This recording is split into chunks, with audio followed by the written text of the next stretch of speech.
Holla Peeps, it's your girl Sheree reporting live again for SchreeTV. Holla, watching the prosecution closing arguments. He's almost ready to finish up. I think he did a great job.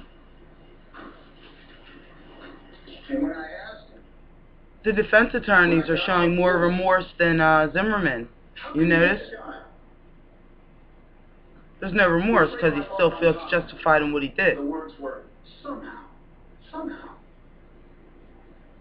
Like I said, if y'all have to do it, get on each other. Children. You won't get the gun. You won't. Until you get off.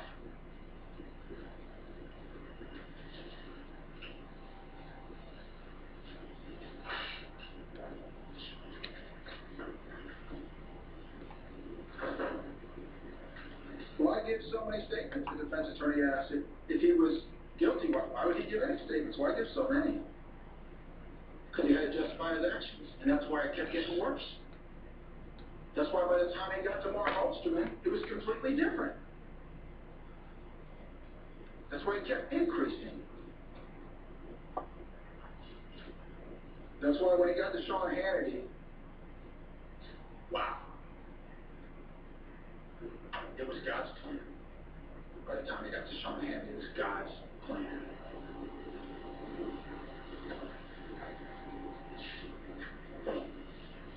The defense attorney mocked me.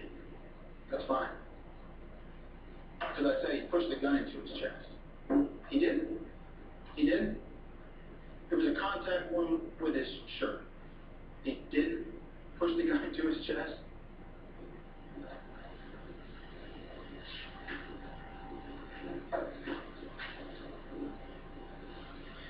A reasonable doubt is not a possible doubt, and a speculative doubt, an imaginary doubt, or a forced doubt. And it's kind of funny the way they do the instructions. They don't tell you what a reasonable doubt is. They tell you what it's not. But let me suggest to you, a reasonable doubt is something you can have a reason to. Use this definition as guardrails for your deliberations. If you get back there and one of you says, well, maybe this happened, or couldn't this have happened, or isn't it possible this? That's not a reasonable doubt. A reasonable doubt needs to be two things.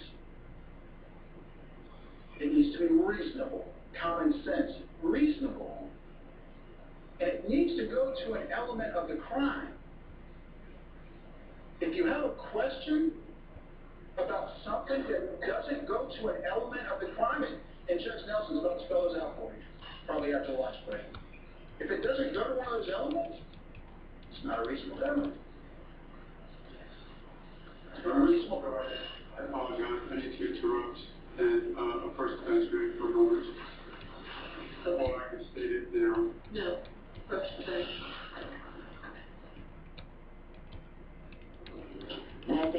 Who interrupts the closing argument? You are watching Yellow coverage here on HLN at George Zimmerman murder trial. Who does that? Who does that? I mean, I've never seen that. Like, I'm not a lawyer or anything, but I mean, who interrupts a closing?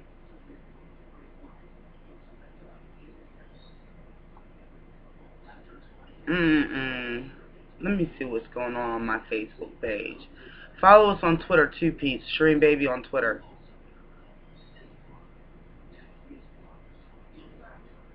I'm stunned. I'm just like, who does that?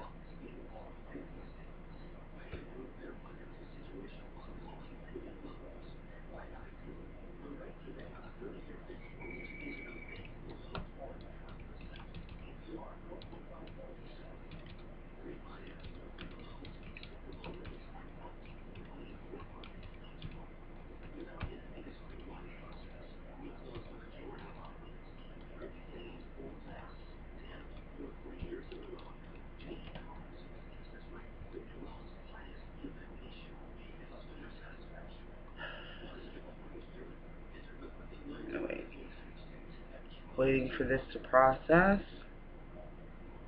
Let's see if it has. I think it has. Yeah, it did. So I'll go ahead and put this on Facebook.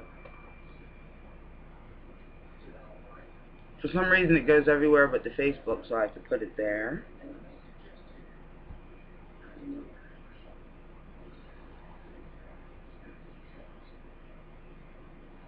Unbelievable. Very, very nail-biting moment in the George Zimmerman murder trial. Murderer. Oh, wait. Are we back? And a 17-year-old driving around in a car. We're back. I think we're back. Police who had hate in their heart, hate in their mouth, hate in their actions. And if it was Trayvon Martin who had shot and killed George Zimmerman, what would your verdict be? I like this prosecutor. Isn't he cute? Yeah. To the living, we owe respect. But to the dead, we owe the truth. Wow, so profoundly said. To the living we owe respect. To the dead we owe profound truth. 16 years and 21 days. Forever. He was a son. He was Parent. a brother. Could you imagine? He was a friend. And the last thing he did on this earth was try to get home. That's all he was trying to do. Go home and eat his Skittles. Okay. The self-serving All he was trying to do. lies from his own mouth. Yeah. The Yeah. hate in his heart. Get him. Words that they can't now take back. That's right. The physical evidence which refutes his lies. And the law that Her Honor is about to read to you, the law that applies to all of us, and the law that applies to each of us. This is the truth. Thank you for your time. Oh, he's done, y'all.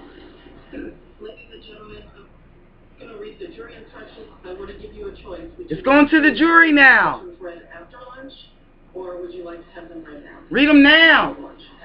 After lunch. After lunch, it's jury. Please put your notepads down before you go to lunch. Why'd she give him a choice? She should have just said, okay, now I'm going to give you your jury instructions. Or with anybody else. When do you want them read, now or later? Of course they're going to say later. Of course. You're not to use any type of an electronic device to get on the internet. Well, now they have lunchtime to talk about it. People, places, things, or terminology. Are they allowed to talk about it? Finally, you're not to read or create any emails, text messages, tweets, social networking pages, or blogs about the case. Do I have your assurances that you will abide by these instructions? Okay, thank you. We'll be in recess until 2 o'clock. If you'll please put your notepad face down. 2 o'clock. Prosecution's rebuttal is to wrap. Mike Galano's there live in Sanford. Our girl Ashley? Mike, No. before we were talking She's on to James, CNN. About the defense and the key terms that were being used there. Seriously? Really?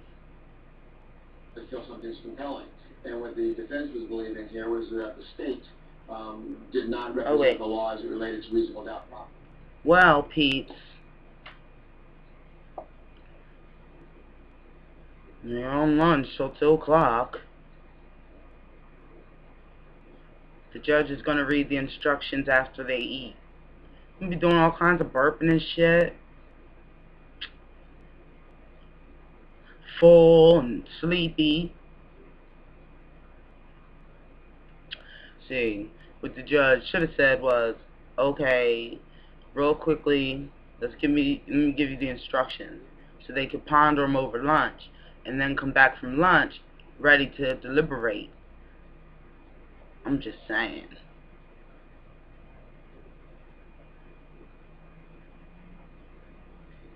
That's what I would have liked to have seen.